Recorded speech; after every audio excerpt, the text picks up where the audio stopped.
গণ অভ্যুত্থানে ক্ষমতাচ্যুত প্রধানমন্ত্রী শেখ হাসিনার ভাষণ দেয়া নিয়ে নিজেদের অবস্থান জানিয়েছে দিল্লি।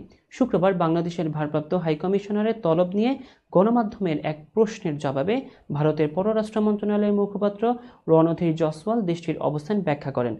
মুখপাত্র বলেন, শেখ হাসিনা ভাষণ দিয়েছেন তার নিজ দায়িত্বে। ভারত সরকারের অবস্থানের সঙ্গে এটিকে মিলিয়ে দেখার কোনো সুযোগ নেই। রণধীর জসওয়াল আরও বলেন, ভারতে নিযুক্ত বাংলাদেশের ভারপ্রাপ্ত হাইকমিশনার মোহাম্মদ নুরুল ইসলামকে শুক্রবার বিকেল ৫টায় সাউথ ব্লকে তলব করা হয়েছে।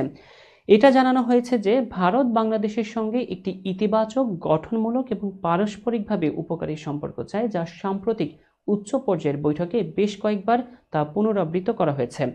জসওয়াল আরও বলেন, তবে দুঃখজনক যে বাংলাদেশ কর্তৃপক্ষের নিয়মিত বিবৃতি ভারতকে নেতিবাচকভাবে চিত্রিত করে, যা অভ্যন্তরীণ শাসন সংক্রান্ত সমস্যাগুলোর জন্য আমাদের দায়ী করে। বাংলাদেশের এই বিবৃতিগুলো আসলে ক্রমাগত নেতিবাচকভাবে তৈরি করা হচ্ছে।